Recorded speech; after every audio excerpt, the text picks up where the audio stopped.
Our other sponsor is Valley Insurance Group, and both Wilbur and Valley have internships and work with students, and then both of them have provided mentoring for our students as well. Valley Insurance, for example, just recently helped mentor our students who are involved in the Florida State, the annual nationwide Florida State sales competition, which our team took third place in. So appreciate the mentoring that Valley gave us for this. All right, I think we've got a poll question now to kind of start this off. This is the innovation discussion the students have. First question is something to get people's blood boiling here, no matter where you're at probably. What do you think is the long-term, we'll say next 10 years, impact of remote work for the insurance industry? You know, we're kind of going through something right now. Is it short-term? Let's kind of say long-term. Is this good, bad, indifferent? We don't know.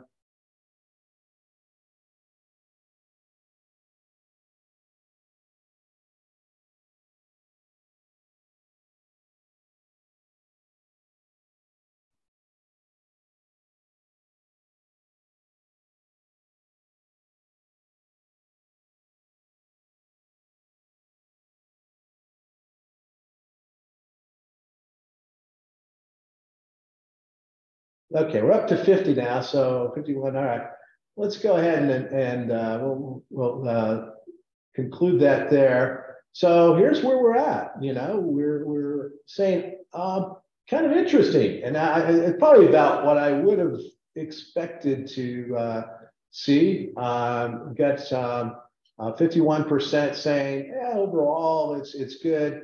But a significant number saying it benefits some workers and harms others, and then you know, some people saying, we still don't know, you know, how this is going to end up. So I think this would be great to lead into. We'll stop sharing now and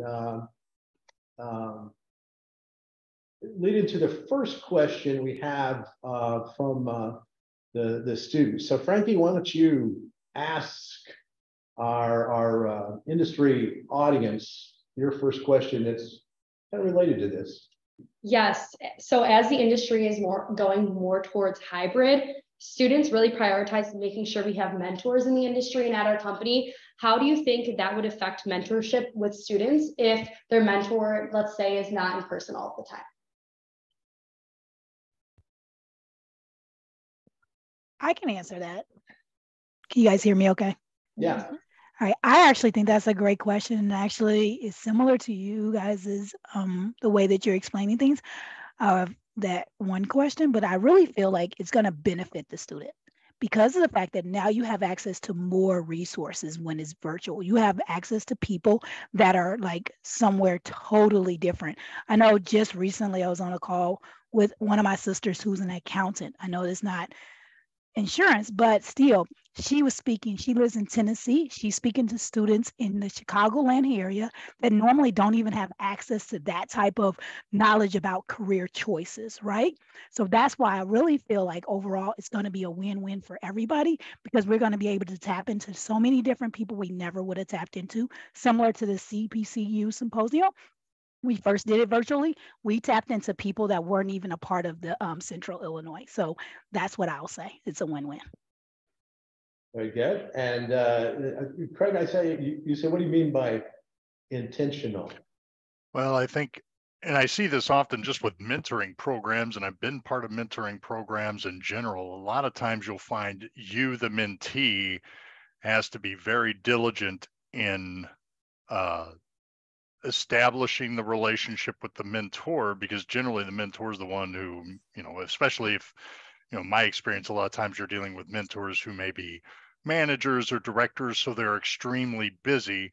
You don't want to be an annoyance, but you want to have some sort of well-established, some sort of direction to the relationship in that what do I need to learn about? What do I want to find out about?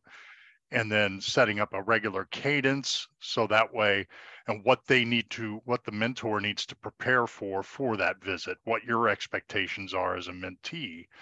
I find sometimes it's like you go there and it's like, all right, so what do you want to talk about? Don't let it become that. You're driving this. You have intentions for what you want to learn out of this relationship and what you want to gain. And hopefully it becomes this relationship.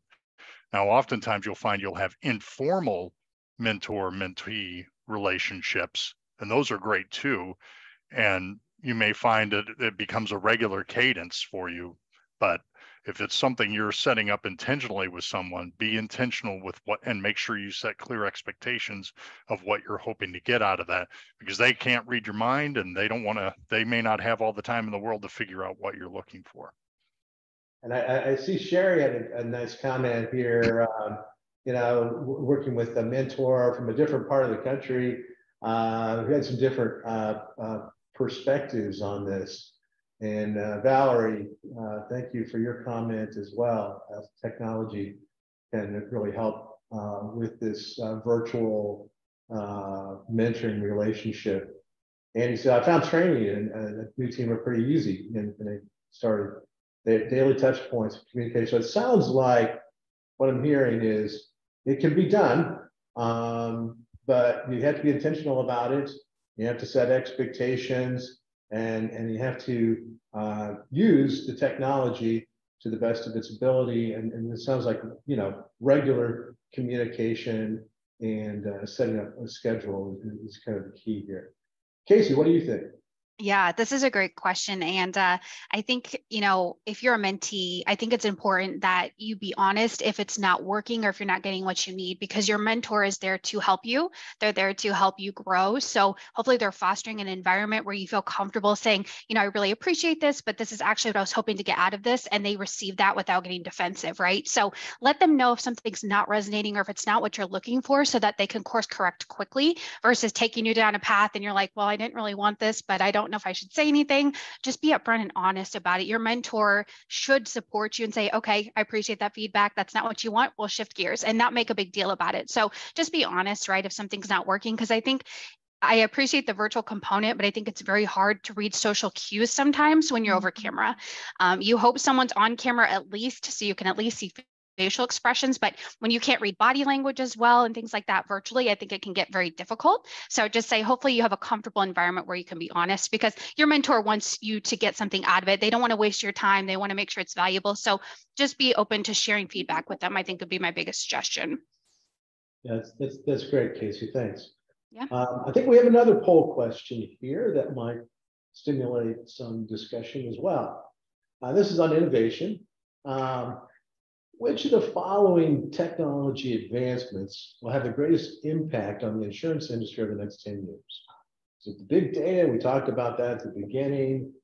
Is artificial intelligence and growing Internet of Things. They're available. Is it wearables that people have and collect data from? Is it blockchain? What do people think?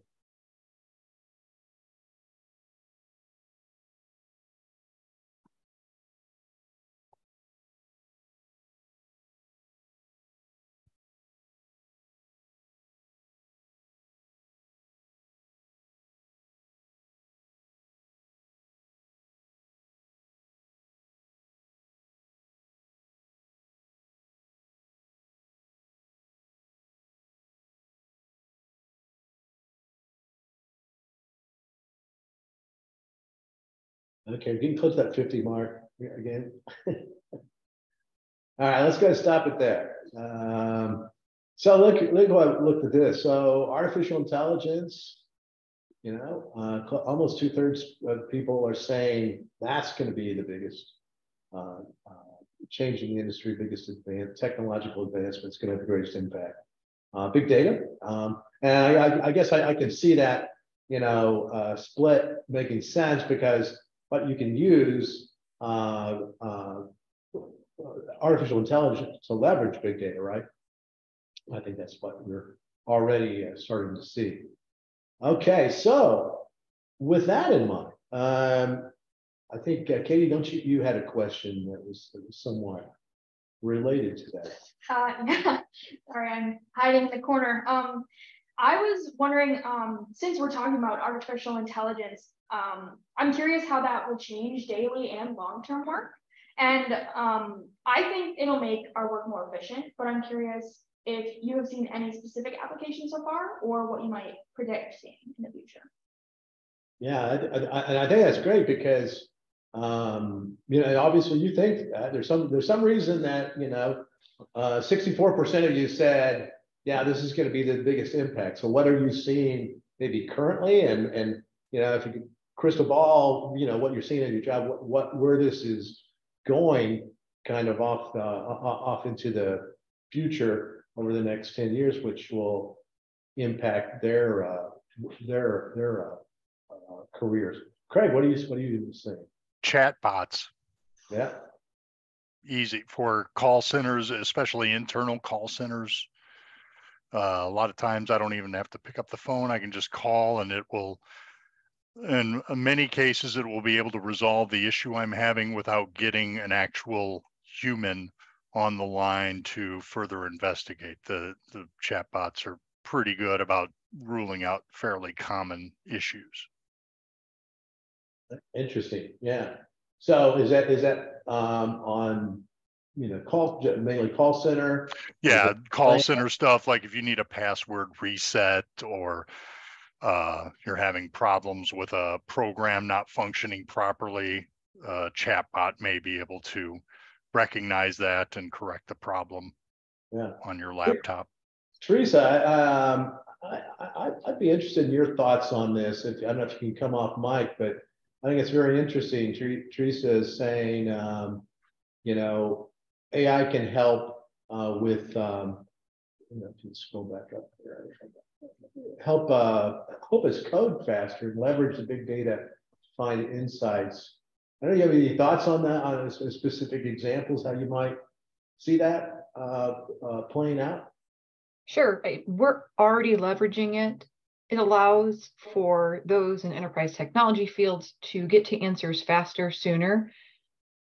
As we have an aging workforce, some of the knowledge that they have on programming languages going away. We can pull that in and leverage artificial intelligence to help solve for those legacy systems.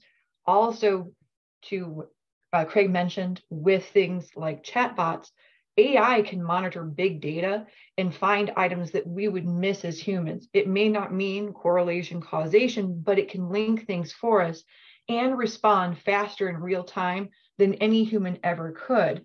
It can recognize with contact centers that, hey, projected call volume is going to exceed, and immediately stop some functionality from being able to come in, like hold place in queue. It can help alert leadership to items when we are trying to help our employees.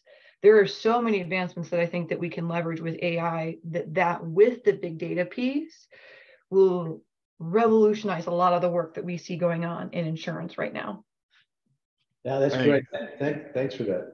Yeah, that's a good point. And one thing, those of you, the students, one thing you'll hear when you get into the insurance industry is, are you at capacity? Capacity is always going to be discussed. And a lot of times what some of these functions will do is free up capacity. Unfortunately, they free up capacity. You don't maybe not have as many work tasks or jobs related to your role, but then they'll backfill it with more.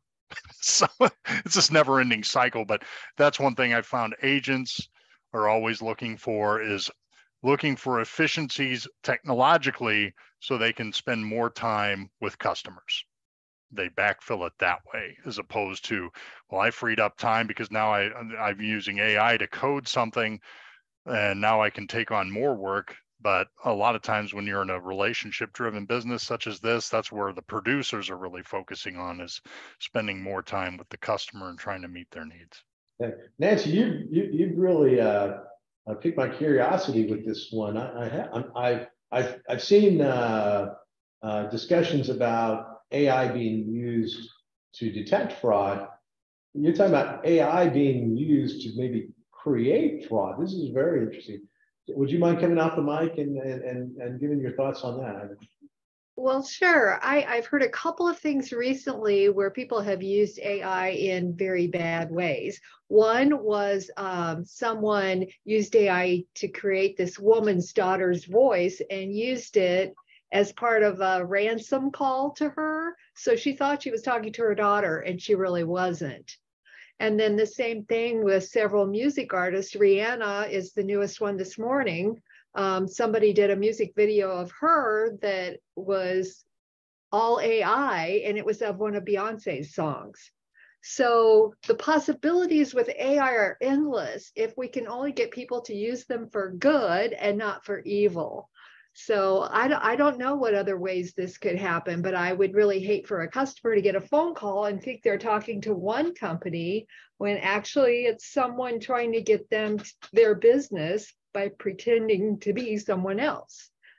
So yeah, my mind is spinning. There are possibilities here. You know, we're all proud of how quickly we've adopted in the industry technology. For example, like you know, when I was in my accident, I uploaded photos of my car, and you know, but you can now send up photos, and it'll come up with repair estimates.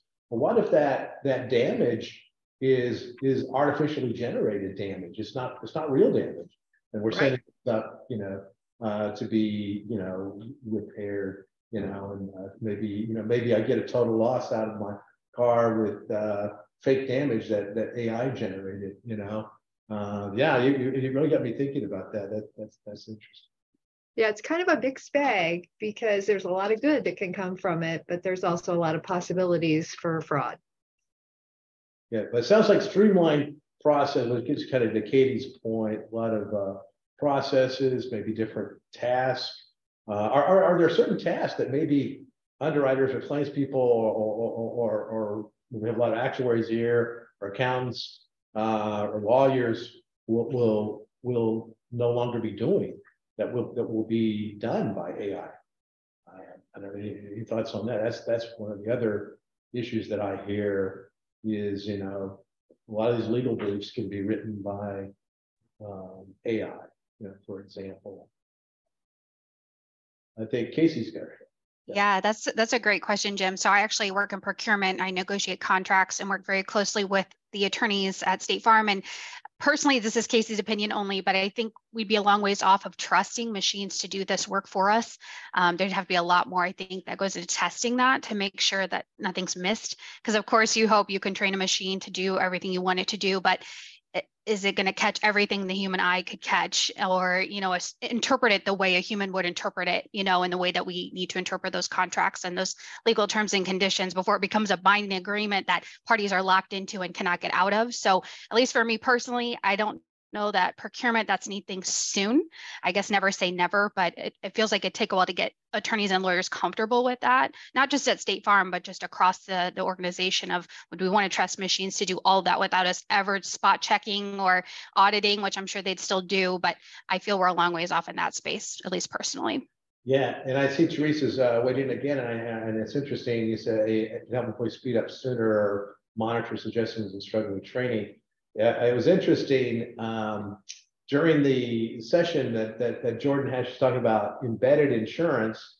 You know, somebody did a chat GPT on what are the regulatory issues, you know, with embedded insurance, and it just populated. Here's the potential regulatory issues of embedded insurance. So using it for you know, training purposes, I think, you know, has some potential there as well. Yeah.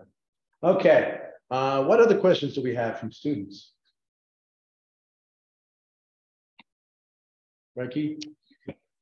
So what do you notice of the difference between new hires that have insurance degrees or just have regular business administration or accounting? Is there hopefully a huge difference you see in their performance or the way that they can navigate through skills? Do you hire both? You know?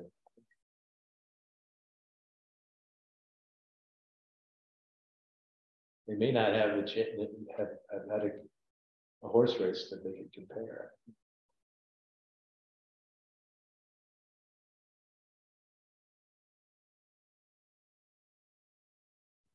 I wonder if it just depends on what area you're going into. Mm.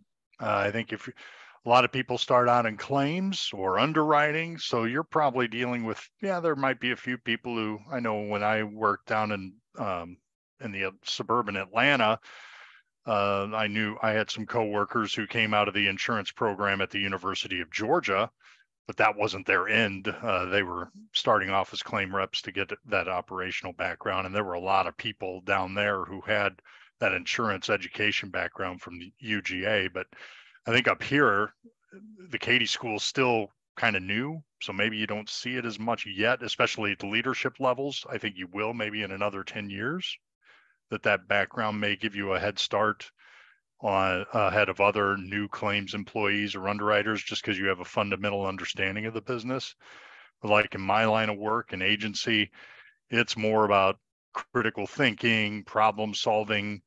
Certainly my insurance knowledge helps my operational background, but there are people who work with agents on a regular basis. They have an advantage over me. So it's just, I think it depends where you are, where you're starting out at. Yeah, I think Andy has an interesting point here. Insurance major Indiana State, and talking about what from his perspective of transitioning in. One of the things I hear from our industry partners, besides, you have good technical skills, is reduced attrition. So if you can reduce your attrition rate by 75%, what value is this? Because you have, students who are coming out of college who, for whatever crazy reason, they take classes on, insurance contracts and, loss triangles and, do all this. So there's the likelihood of them leaving the industry is pretty low. In fact, I think Debbie and I, after 20 years, could probably count on one hand the number of students who've left the industry, who are coming out of RMI. So I think that to me is like one of the big advantages. But I think that's one thing, because I know companies do, depending on the training programs. Of course, one of the things that's changing now is whether companies do have training programs. So, what other questions do we have? Yeah, I have another one.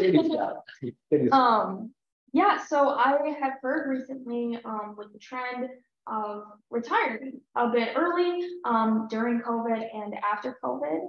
So I'm curious what the associated challenges are with that, and if you're seeing kind of maybe a generational gap happening at all between new hires and then losing so much experience.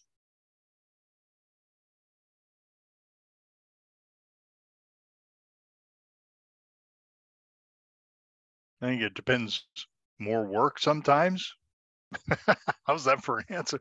That the company may decide not to backfill that position of the person who retired and just assign, or that's the cue. If you have a number of retirements in a department, that might be the time for a reorganization, and maybe they're offloading responsibilities into other departments. But I guess the generational gap, sometimes it comes into play, is the culture. The corporate culture, people who are older, more entrenched at a corporation or an insurance company. There's certain just old things that are kind of unsaid that you just kind of follow. And then you see newer people coming in and they don't know any better. So you're trying to teach them the culture, at the same time be respectful of the new ideas that the newer people are bringing in. So it's just this balance you have to strike. But a lot of times I find it very fascinating to work with people who are younger than me by 20 years, and they're, we all have the same goal, and that's solving the problems to help agents do their job better, to help ourselves help other people do their jobs better, and meet the needs of customers. That's the main goal. And as long as everybody's understanding of that, you generally don't have too many issues. It's it all works out. Yeah, Andy, I think had a good point. With everything going on with the COVID, go work from home, now come back, and all that shuffling around, I think has caused a lot of people who are close to retirement say, I think I'm done, with this, and so it's really accelerated, I think, this issue, and it's one reason why I think I hear from our advisory board companies that they just struggle to find the talent because a lot of the people who were there they expected to be there a little bit longer have left. So anyway, well, that's it. Hey, Mike. We do have Mike Russell here. Mike, how you doing? Good. How you doing? I was going to add just a little bit more also to those comments.